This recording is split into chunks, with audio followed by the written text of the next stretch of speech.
Now this is what I'm talking about. Let's go, baby. Fourth quarter, 30 seconds left. Oh, it's clutch time. I wish the defense would try to rush me. Snap the ball. Drop back. Oh, come on, Dak Prescott. You were supposed to throw the ball deep, man. How you gonna throw the ball short for a pick six? Man, no wonder why the Cowboys didn't make the Super Bowl. How y'all doing today? I thank you for tuning in to my channel, The Solution Is You. I have a question for you. What is your purpose in life? I'd like to tell you about my childhood. You know, I was raised by my great aunt.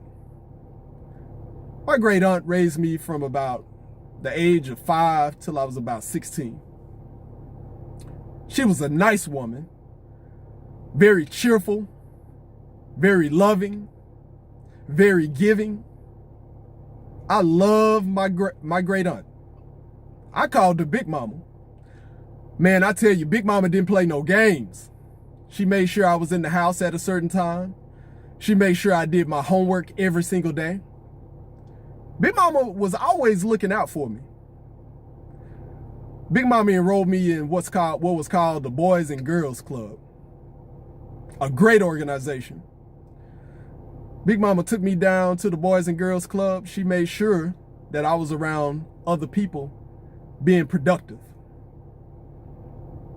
In the Boys and Girls Club, they had a variety of activities. Those activities consisted of wood shop, table tennis, pool. They had an inside gym, basketball court. You could play dodgeball. They even had a locker room. They had a library. Believe me, I stayed in the library. I wasn't much of a sports guy, even though I participated in all the sports that they had to offer. But I was much of a nerd back then. You know, I was into the books. I was into studying. But they also had games. We would play Pac-Man and Centipede and all those old school games. I mean, when I went to the boys club, I had a blast. There were plenty of snacks. We had free lunch that they were serving. And you know, so every day I would get out of school, I would quickly come home and get my homework done. And after I did my homework, around 5 p.m., I would head over to the boys club. They actually had a van that would pick me up. And this was daily. And once I got to the boys club, you know, I had a routine. So as soon as I get to the boys club, I check in. And, you know, I would, you know, go to my game of choice, which was foosball. Foosball was my favorite. I mean, foosball, nobody could beat me on foosball. To this day, foosball is my favorite game. We would have tournaments. At the boys club, we would go on field trips. They would take us to places like the circus. Sometimes they would take us to see a movie. Sometimes they would take us to the museum.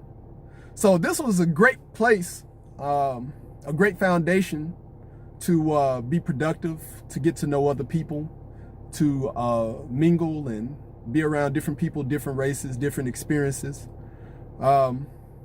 You know, when we would go in the gym, we would play basketball, dodgeball. We would also have other activities. Sometimes we would have sleepovers. But, you know, I really enjoyed the boys club. You know, it was a great time for me. I had a lot of fun. And, you know, I gained a lot of knowledge, you know, just from being in the boys club, watching other people with other languages. They spoke Spanish, and we had a couple of people spoke French. And, you know, as I mentioned, I was a nerd, so we would have different type of quizzes and flashcard type of events. And I would just, man, I would put a spanking on some of the other kids that would try to compete with me. But I really, really had a good time at the Boys and Girls Club. So, at the Boys and Girls Club, we would watch movies. Sometimes we would watch, adventure movies, comedy movies like Ernest Goes to Jail or something like that. And, but we would also watch horror movies. We watch like Nightmare on Elm Street, Friday the 13th. And so let me tell you, there's nothing, and when I say nothing, I mean nothing more frightening than Jason, than Big Mama showing up unannounced when I was misbehaving. And I mean, I'm in there with some of my buddies and I'm watching Jason. So you can just imagine I'm sitting in there with my feet kicked up and I'm talking to my buddies and I'm like, oh yeah, this is the part I'm talking about right here. Oh yeah, you're gonna enjoy this next part that's coming up. And all of a sudden I get a tap on my shoulder. So I look around and I get this, come here. So all of a sudden I tense up. Bring your behind out here. I look around. My buddies are laughing. She's like, why you taking so long? And I'm like, I'm tying my shoe. And she's like, go on and get out here. So I get up and I start walking and she has her arm out like this. She like, get over there. And I'm nervous. Cause usually when she have her hand, she leave it out like that. Usually she gonna try to slap me upside my head. So I get out there. She like, what's this about you misbehaving? I was like, oh, nothing.